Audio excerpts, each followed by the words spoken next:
Frente. Eu vou passar para vocês, primeiro slide, que é uma mensagem.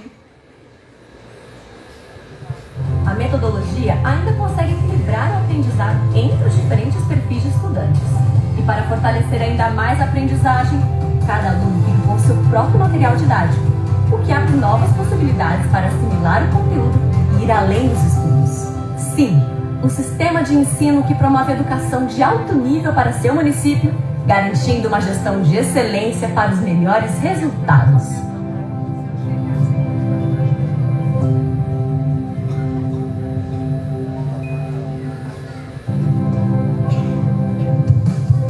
Pode passar. Há 120 anos, a FTD Educação tem como missão transformar o futuro por meio da educação, pensando além e inspirando a descoberta, a escolha, a liberdade e a cidadania. Apoiado nesses mesmos valores, o SIM, Sistema de Ensino, tem como proposta estabelecer uma parceria que busca melhorar o IDEB dos municípios e apoiar os professores no desenvolvimento integral de seus alunos. Essa solução educacional completa oferece material atualizado e uma plataforma educacional digital que torna o ensino híbrido uma realidade na rede pública. Escolher o SIM, Sistema de Ensino, é contar com toda a estrutura de apoio pedagógico e com uma consultoria educacional qualificada, que oferece apoio e formação continuada para professores e gestores. Os alunos têm acesso ao ambiente digital Iônica, que traz os livros físicos em versão online e diversos conteúdos como vídeos, áudios, jogos e muito mais. Para os professores, a Iônica oferece as melhores ferramentas para facilitar o planejamento das aulas, além de relatórios de desempenho dos alunos, apoio no planejamento pedagógico e material para revisão do conteúdo. Por privilegiar o trabalho integrado em redes escolares, a metodologia ainda consegue equilibrar o aprendizado entre os diferentes perfis de estudantes. E para fortalecer ainda mais a aprendizagem, cada aluno fica com seu próprio material didático, o que abre novas possibilidades para assimilar o conteúdo e ir além dos estudos. Sim, um sistema de ensino que promove a educação de alto nível para seu município, garantindo uma gestão de excelência para os melhores resultados.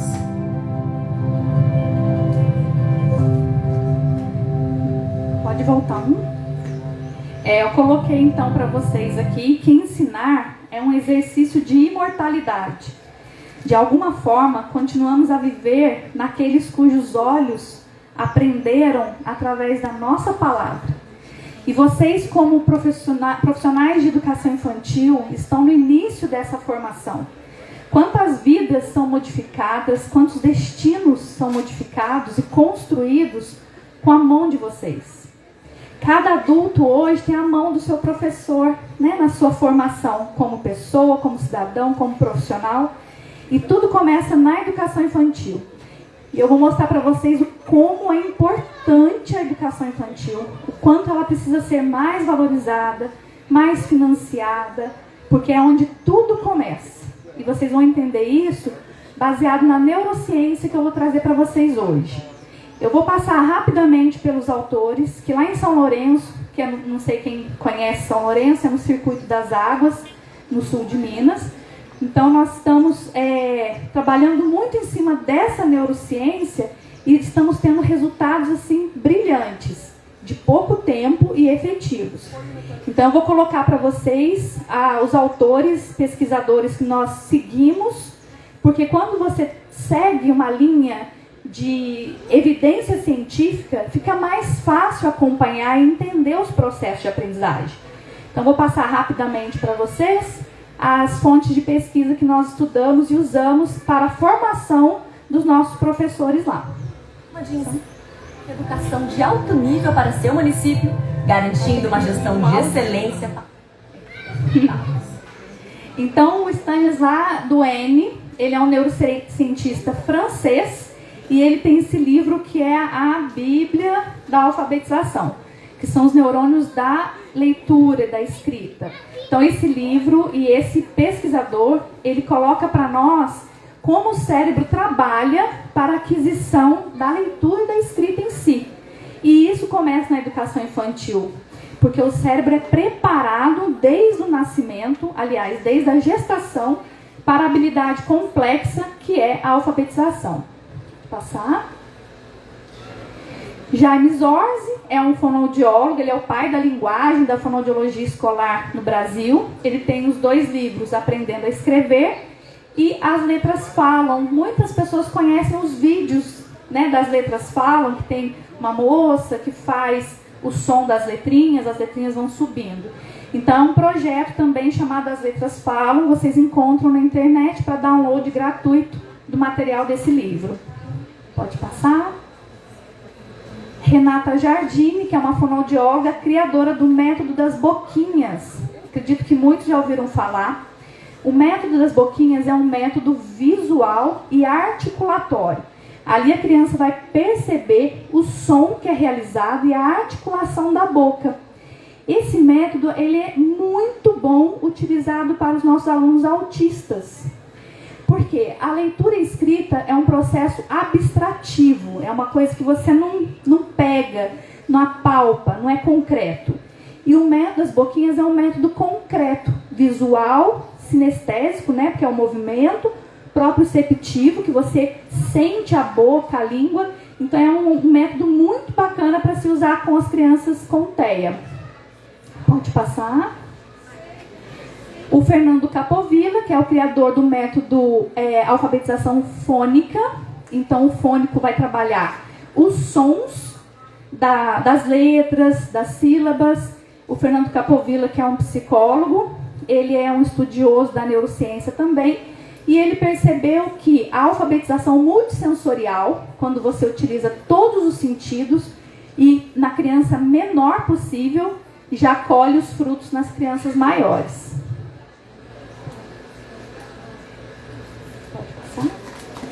A Emília Ferreiro, com a psicogênese da língua escrita. Então, a Emília Ferreiro, junto de Ana Teberoski, elas visualizaram que as crianças passam pelos mesmos níveis de escrita, da produção escrita. Então, quando você tem 75% de uma população realizando a mesma habilidade, significa que aquela idade é responsável por aquela habilidade. Então, elas viram que crianças de 3 anos estão pré-silábicas, porque 75% das crianças de 3 anos estão pré-silábicas. Então, ela vai colocar para nós os níveis de escrita. A Marilyn Adams, nós estamos usando muito esse livro dela, que é o Consciência Fonológica, e ela tem um protocolo que nós estamos utilizando nos primeiros anos e nos segundos anos que estão em defasagem. Esse protocolo é maravilhoso. Por quê? Eu vou mostrar ele mais à frente. Ele tem as habilidades de consciência fonológica, então noção de rima, aliteração, sílaba, palavra e fonema. Nós aplicamos de forma coletiva lá em São Lourenço, nas salas de aula, e com eles nós vamos ver qual a falha de consciência fonológica da turma. Então, por exemplo, eu tenho 2 primeiros anos. Um primeiro ano está com falha em rima. O outro primeiro ano está com falha em consciência fonêmica, que é a letra avulsa. Com isso, eu consigo passar crianças com dificuldades de rima para a sala que precisa trabalhar rima e vice-versa. E aí eu tenho uma professora com um perfil mais alfabetizador e outra um perfil mais lúdico. Nós colocamos essa professora mais lúdica na rima, porque precisa cantar, parlenda, musiquinha, dança, e colocamos o professor com um perfil alfabetizador na sala que precisa de consciência fonêmica. Nós fizemos isso, nós tínhamos crianças pré-silábicas de primeiro ano que em 2 meses chegaram às silábicas alfabéticas. Então, assim, e lendo com fluência e com entendimento, porque a gente não quer só que eles decodifiquem textos, nós queremos que eles entendam o que eles leem. A Uta Fritti, que assim como Ferreiro, ela colocou os níveis de escrita, a Uta, ela fala sobre os níveis de leitura, né? Que é a leitura logográfica, quando a gente vê uma imagem, uma logomarca. A leitura alfabética, quando você lê som por som. E a escrita, a leitura ortográfica, quando você bate o olho na palavra e já consegue ler. Pode passar? Então, a gente acompanha todas as formações, nós usamos a BNCC e o PNA. E a BNCC, ela diz bem claramente, a criança tem que ser alfabetizada no primeiro e segundo ano. e ser ortografizada no 3º ano. Ou seja, educação infantil não é para alfabetizar. Ela vai preparar a criança, as habilidades necessárias para que o 1º ano alfabetize. Tem que ser, gente. Vocês vão entender por quê. Tá? Como o nosso cérebro aprende, isso é importante na educação infantil.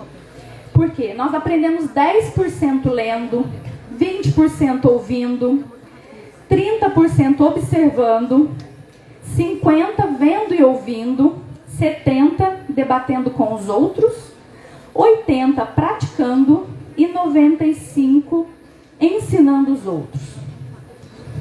Também.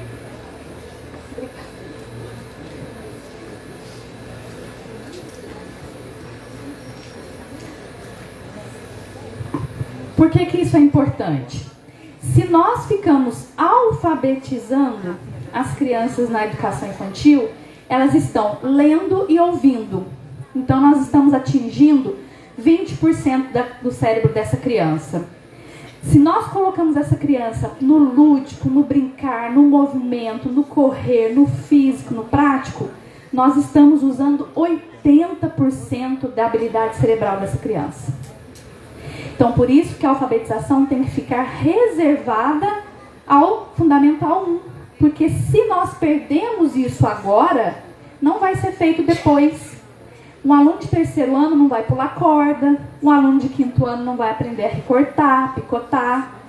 Então, é agora que é o nosso momento. E isso serve para nós também, tá?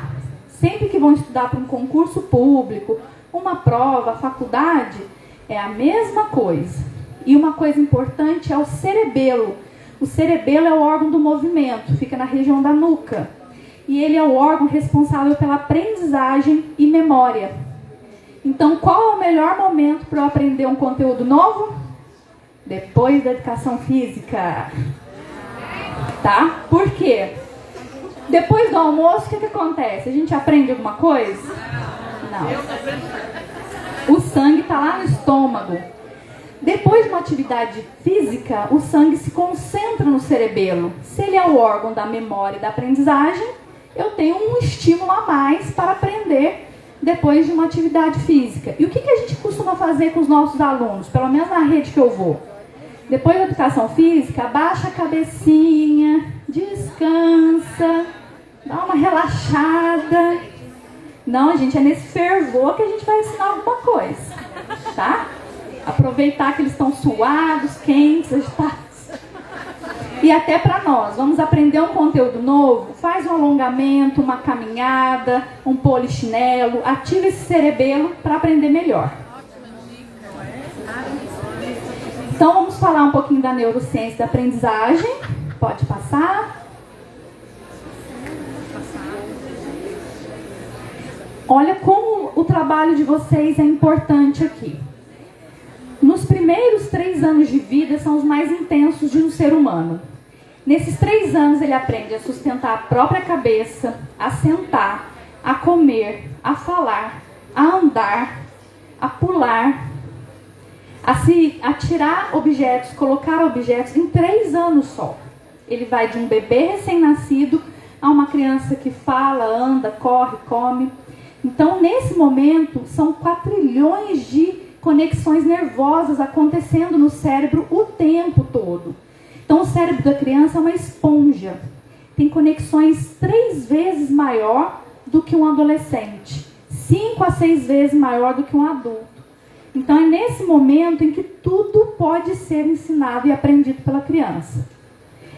A Unicef, ela colocou em 2016 que as crianças atingem metade da inteligência que terá na vida toda até os 4 anos. Ou seja, até 4 anos, 50% da minha capacidade cognitiva e intelectual acontece. Depois eu tenho outros 30, 20, 40, 70 para os outros 50%. Então olha como é importante a educação infantil. Vocês estão nas mãos de vocês a metade da inteligência de um ser humano. Então é aqui, agora, que o trabalho tem que ser bem feito, bem investido e bem realizado, porque é metade do que ele vai ser para o resto da vida. Então a neurociência explica exatamente isso. E quando você estimula a criança com o que é pertinente à habilidade, capacidade, potencialidade dela, você consegue estimular esse 50%. Mas quando nós vamos à frente e trazemos algo que ela faria mais tarde para esta idade, ela não vai aprender isso, porque ela não está na idade, e vai perder oportunidade de aprender aquilo que é pertinente. Então, por isso, mais uma vez, que a alfabetização tem que realmente ficar mais à frente. Pode passar. Poda neural. A poda neural, ela é um assunto que foi muito tempo, vamos dizer assim, obscuro, né? Sem estudos, muito a parte médica, ficando só na parte da neurologia. E nós trazemos isso agora para a educação e nós aproveitamos essa questão da poda neural para estimular os nossos alunos. Pode passar. Então, a memória é a base da aprendizagem. Como que eu aprendo? Memorizando. Memória é a habilidade primordial para aprender. É aquele aluno que aprende hoje, esquece amanhã, aprende hoje, esquece amanhã, aprende hoje, esquece hoje, mais tarde, né? Então, a memória é a base da aprendizagem. E o nosso cérebro é um cérebro plástico, ou seja, ele tem uma neuroplasticidade. Se eu tenho uma doença, um acidente, um traumatismo ou uma má formação, o meu cérebro se adapta para funcionar com a parte que está saudável. Então, nós temos essa plasticidade. E a plasticidade, ela atinge o pico, o ápice dela, aos 12 anos de idade. Depois, continua tendo plasticidade, mas não com a mesma qualidade e velocidade. Então, a gente continua aprendendo a vida toda, mas não mais com a mesma facilidade quando mais jovem. E eu vejo isso porque, assim, eu tenho duas sobrinhas, uma de 5 e uma de 12. E minha irmã foi morar na Coreia do Sul. A de 5... A poda neural. O que é a poda neural? Como se fosse uma árvore mesmo que você precisa podar para que ela possa crescer. Quando a criança nasce, ela nasce com muitos neurônios, muitos, extremamente exagerado, porque ela precisa aprender tudo para sobreviver e evoluir. Mais ou menos por volta de 2 a 3 anos acontece a primeira poda neural. A poda neural acontece a vida toda, mas ela tem 2 grandes momentos. De 2 a 3 anos, a primeira poda, onde mais ou menos 50% dos neurônios são eliminados para abrir espaço para novas habilidades. Então, assim, eu tenho um neurônio que me ensina a sentar sem apoio. Sentei sem apoio, dominei. Esse neurônio é jogado fora para que eu possa ter novos neurônios que vão me ensinar a ficar em pé, com apoio. Então, por aí vai. Só que com 2, 3 anos, quando acontece a primeira grande poda, muitas vezes a poda se dá de forma errada. E o errado não é podar demais, é podar de menos. E aí o que nós vemos quando poda de menos? Autismo. Então o autismo regressivo tem entre suas variadas causas, uma das mais, que a neurociência mais enfatiza, que é uma poda neural, onde ao invés de podar 50%, poda 16%. Ou seja, o cérebro autista tem conexões demais, quando deveria ter de menos e daquilo que não é muito importante. A segunda grande poda acontece por volta de 13 a 15 anos. E o que nós vemos nos adolescentes é que, quando a poda se dá de maneira errada, o adolescente desenvolve um quadro de esquizofrenia. Então, com 2, 3 anos, costuma-se ver autismo, 13 a 15 anos, esquizofrenia. E é de um dia para o outro, gente. A criança acorda, dorme de um jeito e acorda diferente. A poda acontece durante a noite. Então tem a explicação. Por isso que é importante nós trabalharmos aquilo que é pertinente à idade. Porque se nós não trabalharmos aquilo vai ser descartado, porque não está sendo usado. Então, mais uma vez, a gente fala muito da questão da educação infantil como sendo primordial. Na minha rede, em São Lourenço, tinha-se antigamente uma cultura que era assim: vamos pegar o professor que está quase aposentado, que está mais cansado, ou aquele professor que já não está muito dedicado e vamos colocá-lo na educação infantil porque o estrago é menor. Olha isso. Gente, isso foi custoso mudar, viu? A mentalidade. Então existia uma política na época que pregava isso. E aí que bom que essa política mudou, saiu, e hoje a gente está capacitando todo o corpo docente, tanto pela equipe multidisciplinar, que nós somos psicopedagogas, psicóloga, fonoaudióloga, nutricionista e assistente social. Então não existe mais aquela coisa do professor não sabe. Hoje todos eles estão fazendo formações. E colocando isso mesmo em mente, que a educação infantil é aquele professor que tem que ter uma formação diferenciada dos professores de fundamental. Porque ele é mais lúdico, ele é mais prático. Pode passar? Então vamos explicar. A poda neural. Um recém-nascido tem muitas conexões. E já um adulto, conexões mais importantes. Então o recém-nascido precisa de todas.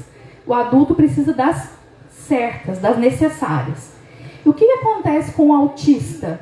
Ele não tolera luz, barulho, textura, cheiro, toque, olhar. Por que ele não tolera isso? É conexão nervosa demais.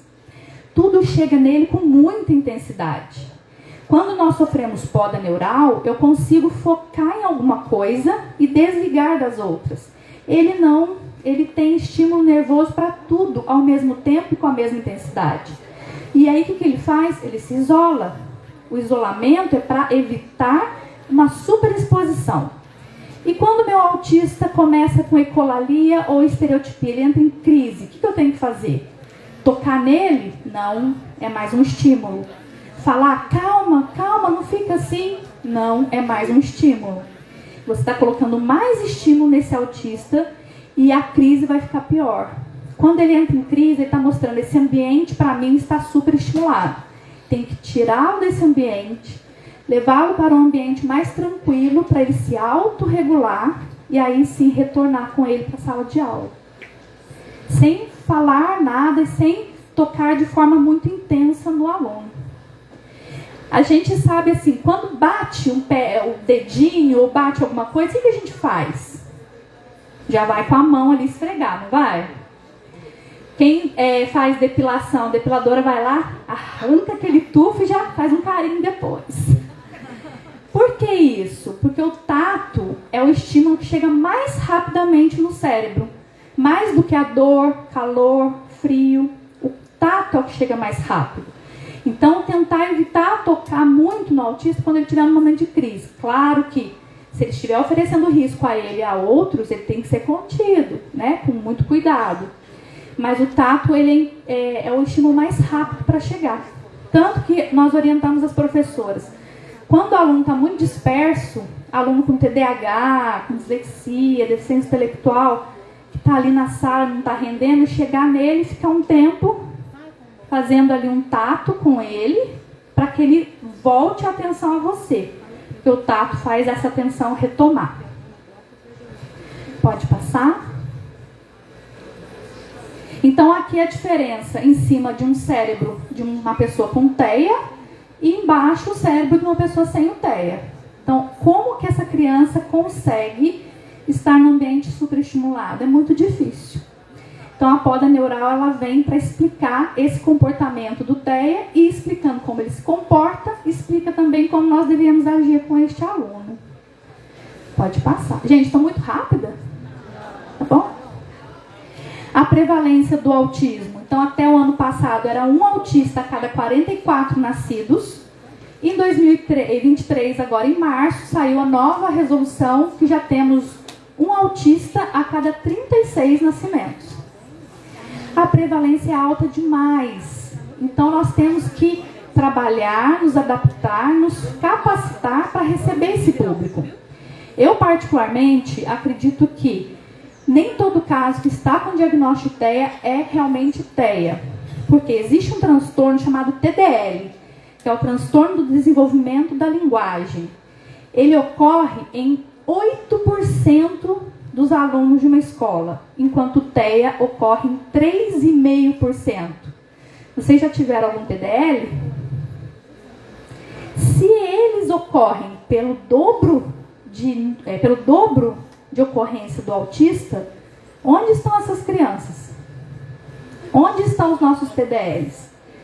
Muito provavelmente levaram o diagnóstico de autista sem ser autista. Porque são distúrbios muito parecidos, tá? O TDL, a criança também faz uma ecolalia, mas enquanto o TEA faz uma ecolalia para se regular, o TDL faz uma ecolalia para aprender aquela palavra nova. O TEA se afasta das pessoas porque ele é muito superestimulado, ele quer se isolar para diminuir a superestimulação. O TDL se afasta porque ele não sabe conversar com as pessoas. Ele não sabe o que dizer numa conversa. Então são muito parecidos. E aí eu acredito que muitos estão levando o diagnóstico errado. Porque se ocorre o dobro de vezes, nós não vemos eles nas escolas. Tá? Pode passar. Estimulando a neuroplasticidade. Então, como que eu estimulo esse cérebro? Essa neuroplasticidade? Brincadeiras ao ar livre, música, brincadeiras físicas, psicomotricidade continuamente, atividade de raciocínio lógico, oralmente, folhinha, gente. Folhinha. Tchau, folhinha. O menos folhinha possível. A gente sabe que muitas vezes o pai cobra a folhinha. Cobra um caderninho, cobra um trabalhinho. Mas a folhinha é só para um registro final, é a culminância de um trabalho que é feito na prática anteriormente. O sono, então, sono é fundamental, porque as podas neurológicas acontecem durante o sono. Alimentação de qualidade. As crianças hoje não tomam sol, tem baixa vitamina D, que também é um hormônio que regula tanto a parte do humor quanto a parte de aprendizagem. Né? Déficit de ferro, as crianças comem mal. Então a alimentação também é importante para a neuroplasticidade ocorrer de forma correta. Pode passar. Os pré-requisitos para a alfabetização. Então o que é nosso? O que acontece na nossa mão antes de chegar no primeiro ano? A criança ela precisa ter maturidade neurológica. A maturidade neurológica acontece por volta dos 7 anos de idade, quando existe a dominância lateral, quando a criança já optou pela mão dominante, pé dominante e olho dominante. Isso ocorre com 7 anos. Então, antes disso, não temos a lateralidade definida. Por isso as crianças espelham muitas vezes as letras na hora de escrever. Depois nós temos a maturidade linguística. A criança vai ter todos os sons da fala de um adulto aos 5 anos de idade, que são os últimos sons, o R de aranha, barata, careta, prego, praia, creme, e o L de blusa, placa, bicicleta. Esses 3 sons são os últimos, acontecem aos 5 anos. Então, como eu vou ensinar esta criança a representar os sons da fala em letras, se ela ainda não produz todos os sons da fala? Então, somente após os 5 anos ela tem condição de começar a representar estes sons. Maturidade perceptual e sensorial. Então, a criança já ouve dentro do ventre materno desde os 5 meses de gestação. E o olho, a gente vê que as crianças são meio estrábicas quando pequenininhas. O olho, o nervo óptico, ele vai estar maduro por volta de 8 anos de idade, né? A percepção visual. Tanto é que a auditiva ela vem antes, né? Ela já vem lá no 5º mês de gestação. Tanto que a gente vê que um recém-nascido, ele se aquieta no colo da mãe, porque é pele, é cheiro, e com a voz do pai ou do homem que está mais próximo à mãe, porque a voz masculina ela consegue chegar no ouvido do bebê, passando todas as camadas de pele, gordura, músculo e líquidos que tem na bolsa amniótica. Então, criança chorou, a gente procura lá a pessoa que está perto, o homem que está perto e toma, acalma esse neném aqui. Só ele falar, conversar que esse bebê vai se aquietar. Mas tem mulher que também consegue, né? Falar alto, falar mais grosso, assim. Ah lá, Núbia, eu não. Ai. Depois tem a maturidade de estruturação lógica, que a gente chama de reversibilidade de pensamento. Se a gente chegar numa criança de 4 anos e falar para ela assim, bonito, hein? Achou, tia? Comprei na Shopee. Ela vai levar o pé da letra. Ela só vai entender que não é bem o que você está dizendo por volta de 11 anos de idade. E muitas vezes existem as ambiguidades da alfabetização.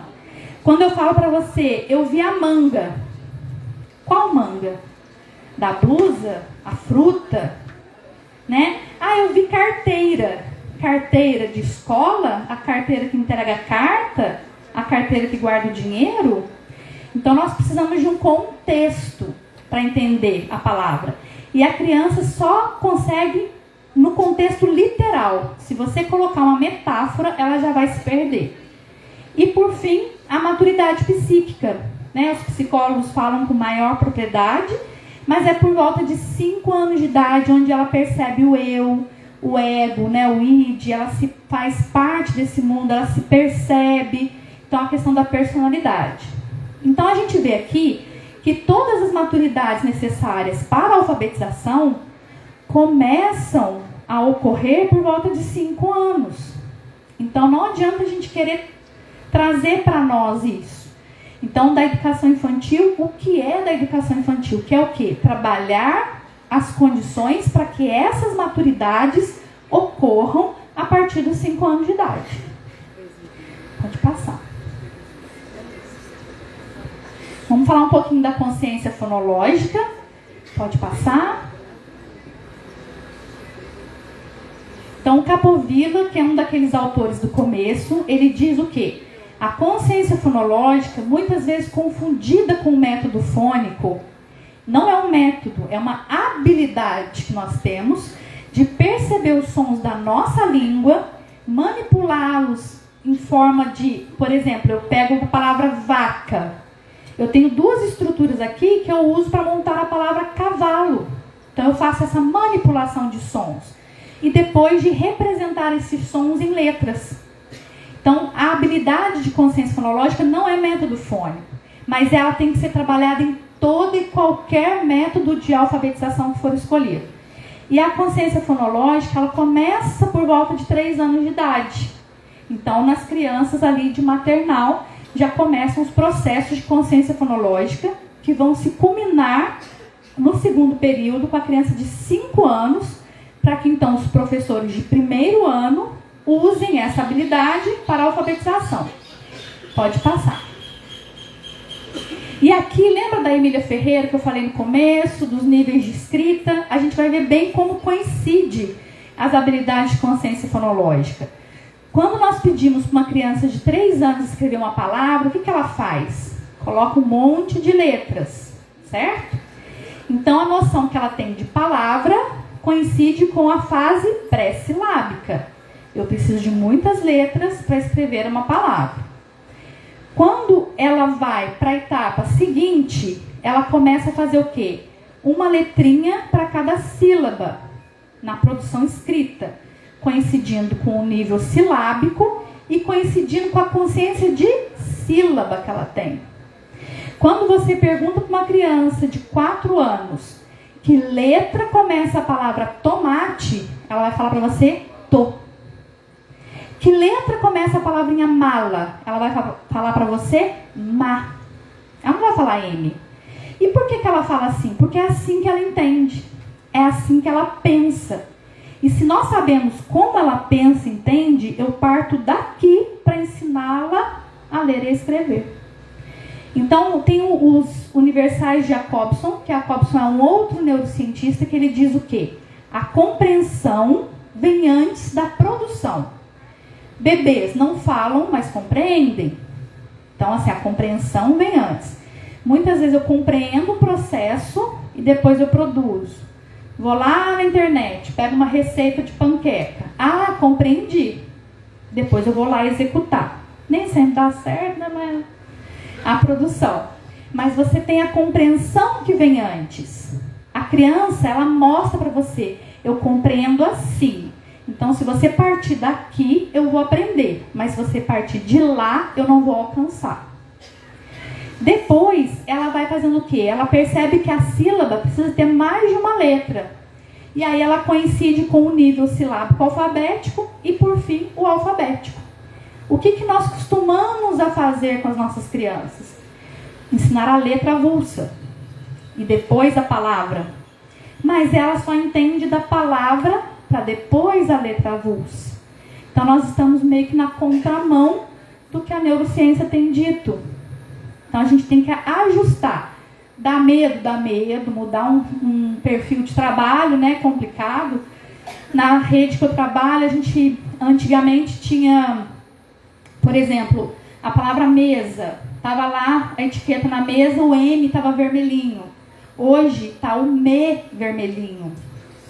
A palavra porta está o por vermelhinho. Né? A palavra janela está já vermelhinho. Não mais só a primeira letra. Porque a gente sabe o quê? Se ela pensa em sílaba, eu vou partir da sílaba. Certo? Pode passar. As subhabilidades da consciência fonológica. Então, ela é formada por várias habilidades. A principal delas é a rima. Por que a rima? Porque a rima está em tudo. Nas cantigas que ela ouve desde bebê, nas parlendas, nas musiquinhas. Tá? Depois vem a aliteração. O que é a aliteração? O som inicial. Por que a aliteração é mais difícil para a criança? Porque assim, se eu falo para você chapéu, pincel, mel, tudo termina com el. Mas se eu falo para você coração e copo, có. Mas é a mesma letra, é C com O. Então fica um pouco mais complexo para a criança. Depois da rima e literação, ela vai ter a consciência de palavra. Então, eu sei que pato é uma palavra. Aí eu faço um textinho, por exemplo, pato, pateta, pulou no caneco, e eu tiro a palavra de trabalho pato.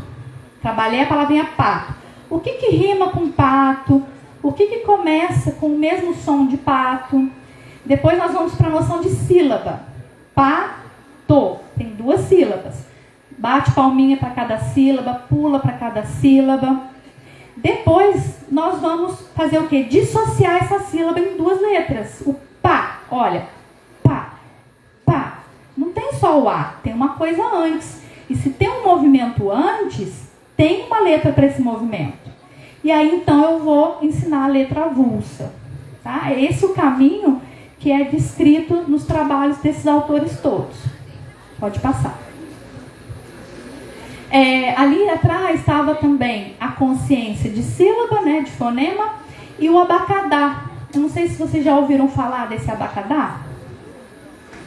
Abacadá tem sido visto como um método que é da Cláudia. Ela é uma neuropsicopedagoga do Sul, de Curitiba, e ela tem dado curso pelo Brasil ensinando esse método.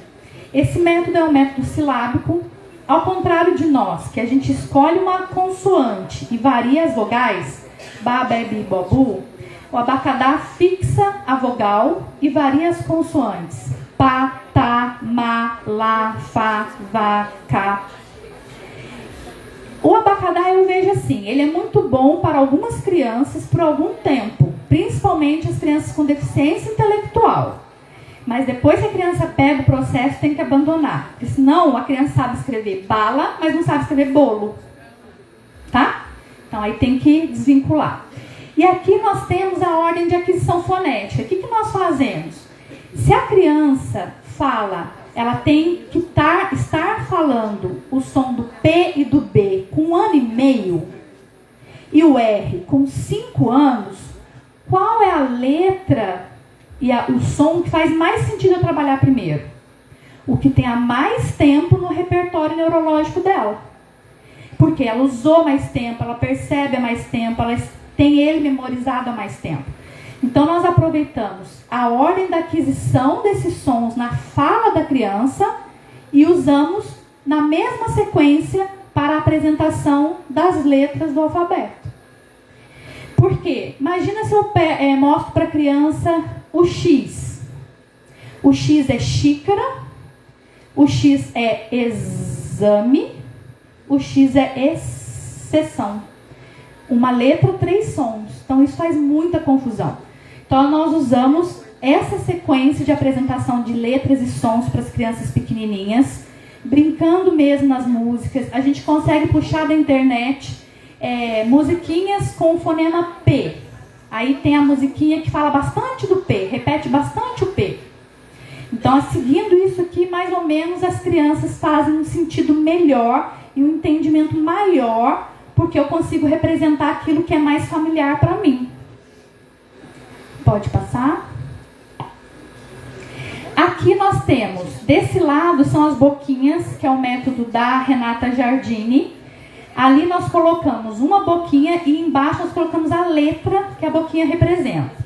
Então, o que nós fazemos? A gente imprime isso numa metade de folha A4, plastifica com papel contact, papel cartão para ficar mais firme. E nós mostramos para as crianças de segundo período, primeiro e segundo período. A gente coloca o espelho e fala, vai lá, tenta fazer essa boquinha igual. Olha essa boquinha, tenta imitar. Então, ali ela vai olhar a boquinha e a letra está ali como coadjuvante embaixo, para ela já fazer uma relação. Ai, quebrou. E do lado de lá, nós temos o alfabeto fônico, que nós usamos nas nossas salas. Por quê? Lembra que eu falei que quando o cérebro tem um estímulo repetitivo, ele vai lá e poda? Eu estou há 16 anos com A de abacaxi na minha sala. A criança entra, ela nem olha naquele alfabeto. É estímulo repetitivo, o cérebro foi lá e podou.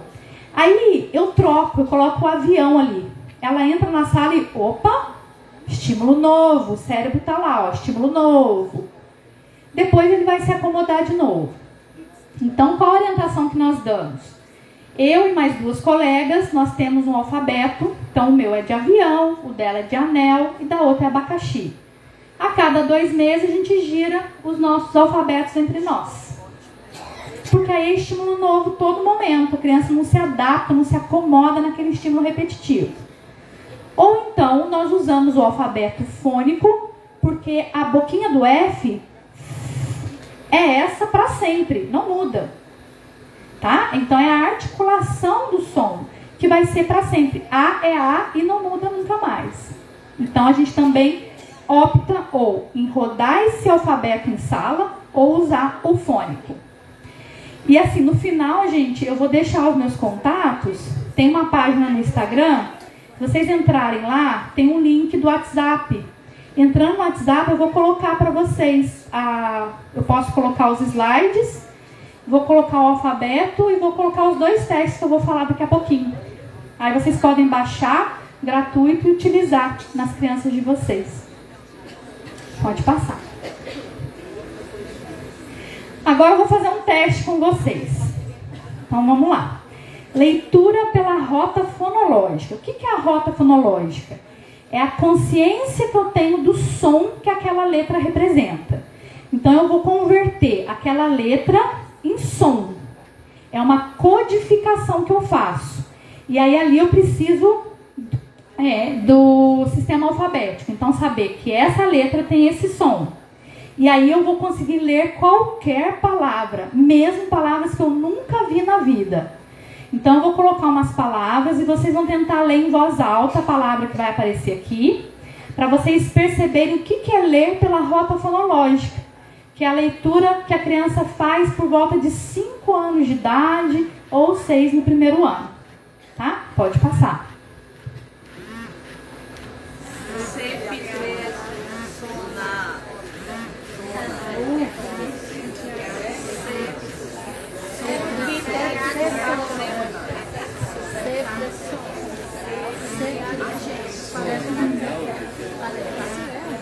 Ceftriaxona, antibiótico. Pode passar.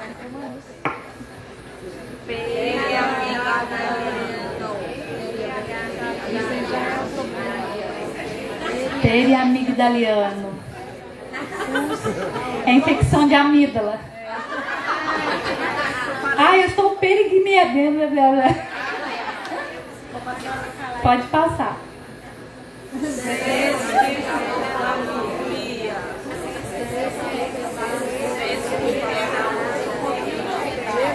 Medo de palavra grande. Pode passar. Então vocês usaram a rota fonológica para ler uma palavra que vocês não tinham contato, não tinham na memória, lembra que memória é aprendizagem, não tinha no repertório. Então vocês foram o quê? Som por som. Agora nós temos a rota lexical. A rota lexical é quando você bate o olho e já sabe o que está escrito. Você não precisa mais ir letra por letra, som por som. Esse aqui é o princípio do letramento. E se ele é o princípio do letramento, ele é o princípio da compreensão e da fluência da leitura. Certo? É aqui que nós queremos chegar. O processo anterior é de vocês na educação infantil. Esse processo é do primeiro ano para frente. Tá? Sabe quando a gente vai escrever uma palavra e a gente fica em dúvida? Aí você escreve duas formas no papel e fica olhando para ver qual que está mais bonito de olhar? Fala, nossa, parece que está tão feio, exímio com Z. Ah, eu acho que é com X, né? O X parece que faz mais sentido. Por que vocês fazem isso? Por que tem que ver escrito para escolher qual letra usar? Porque está no banco de memória de vocês, no repertório lexical de vocês. E isso a gente atinge como? Com leitura. Eu não escrevo pessoa com C cedilha porque eu nunca vi a palavra pessoa escrita com C cedilha. Eu não tenho isso na minha memória. Apesar de ter gente que escreve com C cedilha. Tá? Então, a nossa língua é muito difícil porque ela não tem muito sentido. Então, paçoca podia ser com 2 S's. Casa, S entre 2 vogais tem som de Z. Beleza, vou escrever fazenda com S. Não, é com Z, mas por que não pode? Então não faz muito sentido. O que faz com que nós não esqueçamos como se escreve é leitura. Agora eu vou mostrar para vocês uma palavra que vocês não podem ler, nem mentalmente, e nem pensar no que significa, no que é. Tem que olhar para ela e mente em branco, tá? Pode passar. Conseguiram não pensar? Não ler? Pode passar? Não dá, gente. É bater o olho, vem. É a rota lexical. Pode passar. Não vem. A gente pensa até na cor do urso, né? Marrom, preto, branco. Então não dá para não pensar. A rota lexical é o ponto de entendimento da leitura da escrita. É onde a gente quer chegar. Mas que começa todo o trabalho com vocês antes disso. Isso aqui é a parte final. Pode passar. Então, as habilidades cerebrais. Na escola, com 3 anos, a gente vai trabalhar em cima e embaixo, na frente e atrás, cores, formas, tamanho, conteúdo, quantidade, noção de tempo, noção de lateralidade, esquema corporal, psicomotricidade, tudo isso com 3 anos. Nenhuma letra em nenhum lugar. Igual na rede que eu trabalho, berçário é enfeitado com o alfabeto. Nossa, a fono aqui quase teve um treco. Nada de letra. Por quê? Porque se eu trazer a atenção da criança para a letra, ela tira a atenção de que ela tem que fazer o quê? Sair da fralda. Falar os sons. A gente sabe que para a criança desfraldar, ela tem que pular nos 2 pés. Tirar os 2 pés do chão. Se ela tira um de cada vez, ela não está pronta para sair da fralda. Por quê? Para eu tirar os 2 pés do chão, eu tenho que estar com o meu esfíncter da uretra e do ânus muito forte para fechar para o impulso. Aí eu estou aprendendo letra, mas eu não consigo controlar meu xixi. Tá? Então, 3 anos é só motor, corpo. Aprender com o corpo. Noção de tempo. A gente vê que os adolescentes hoje são confusos. Né? Você foi na casa da sua avó? Eu fui na casa da minha avó amanhã. Né? Aquela noção de tempo, de espaço. Janaína, Oi. você pode falar novamente a questão do desfraude? Sim, do desfraude. Isso, para desfraldar a criança, você tem que estar atento se ela consegue pular tirando os 2 pés do chão. Se ela tirar os 2 pés do chão, ela está apta a iniciar o processo de desfraude. Se ela pula com um pé de cada vez, ela não está pronta para desfraldar. E aí o que a gente tem que fazer? Tirar a fralda? Não. Ensiná-la a pular com os 2 pés do chão.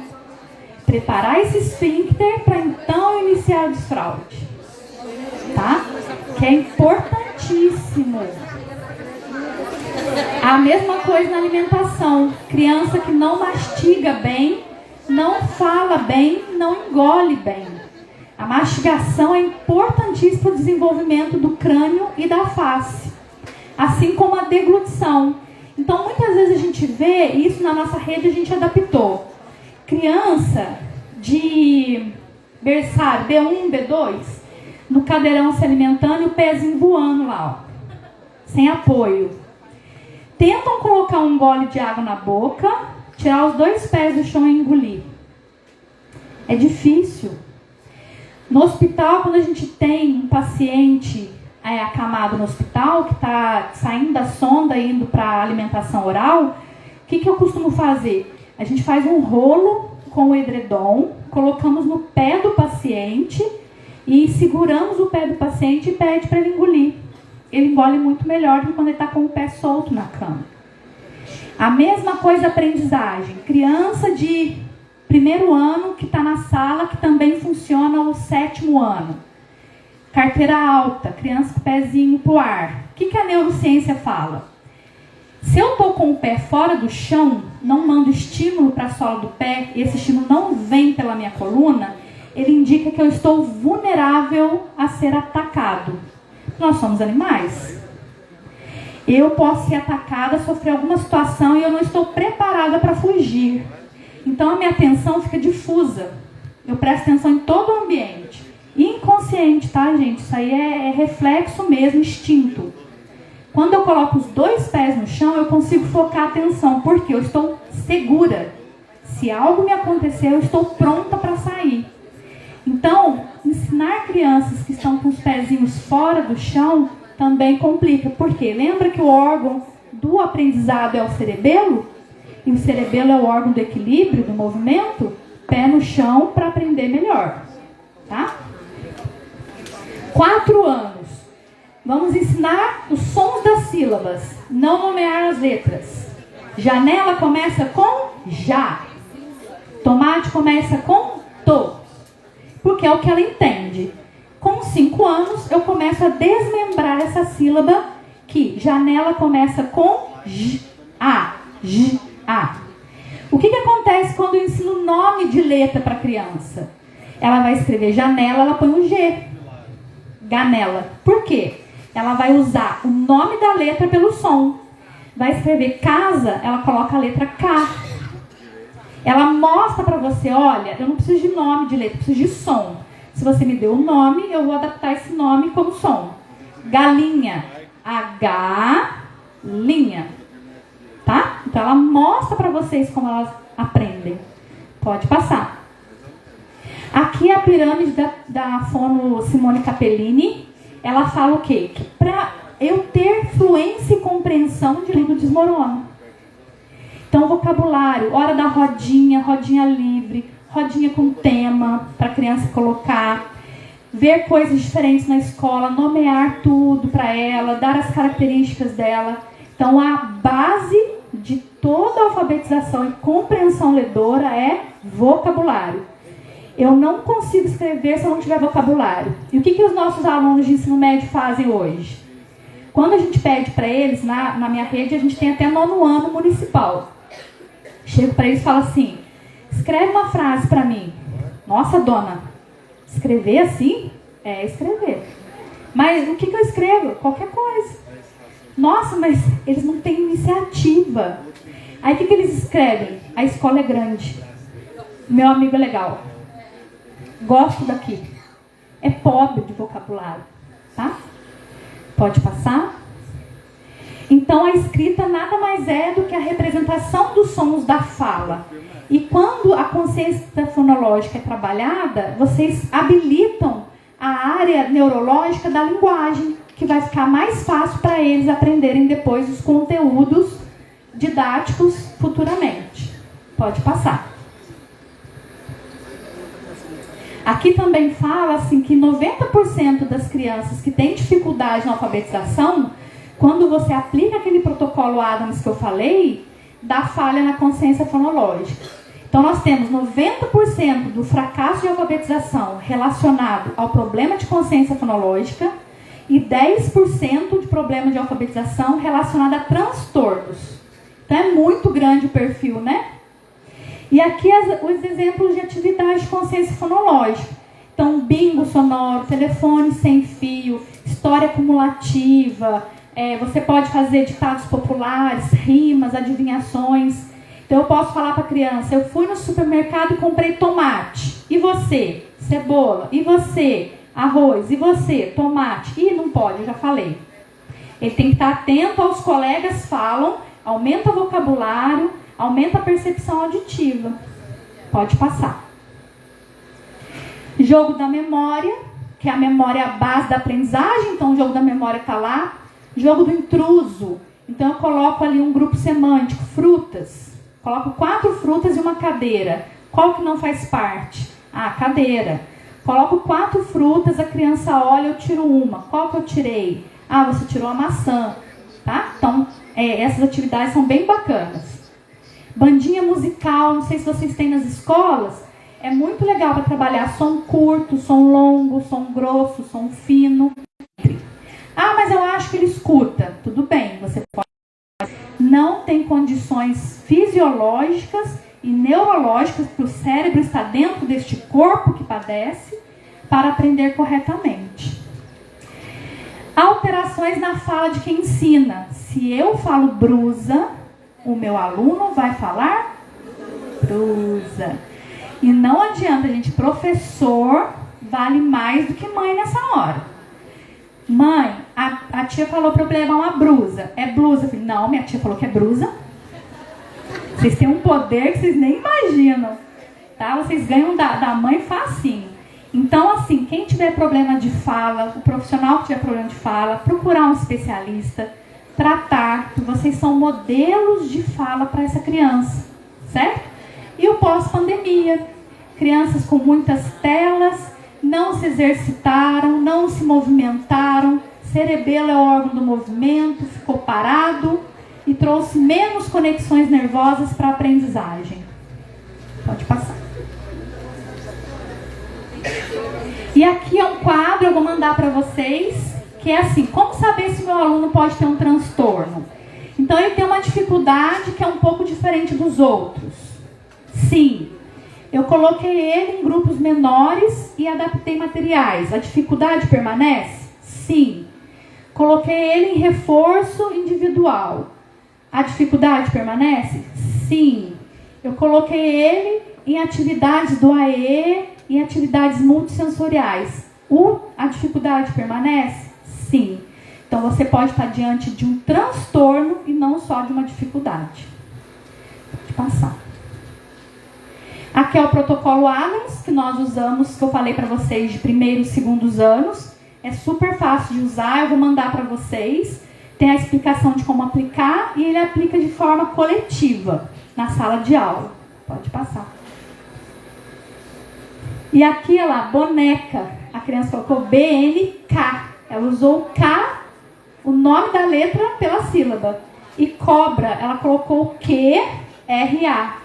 Ué, cobra, a letra é Q, então usou o som pela letra. E aqui a gente faz o quê? Nós pintamos assim, ó.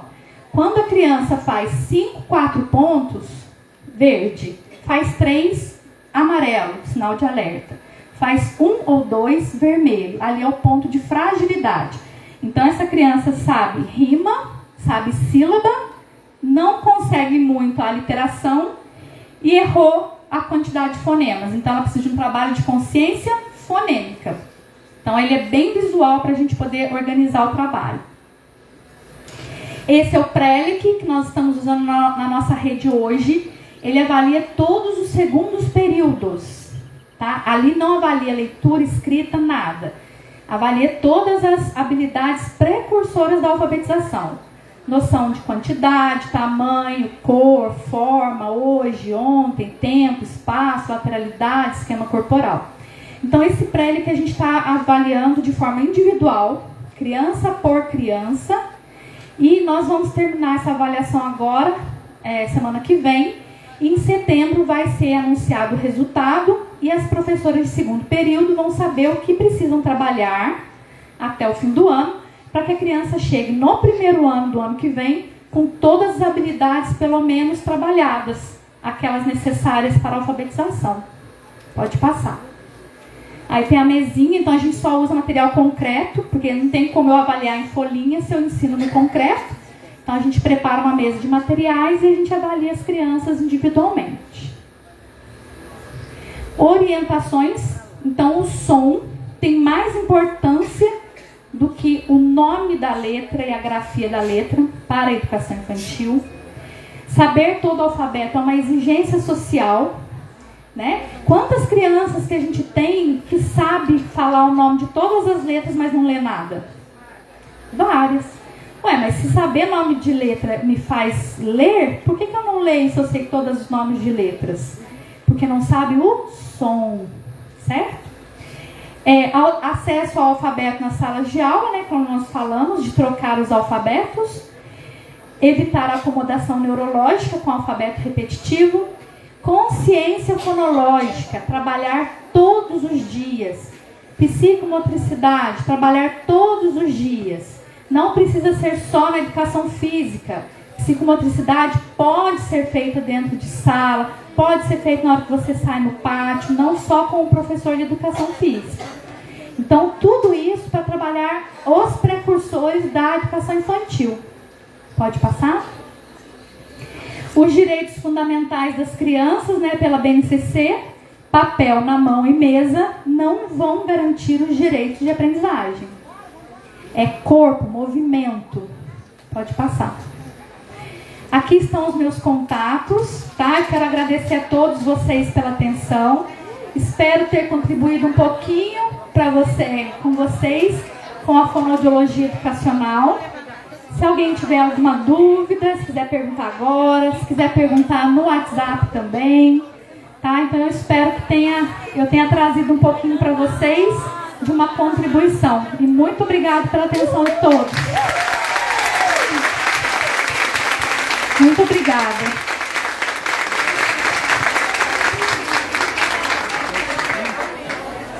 Gente, ela arrasa, né?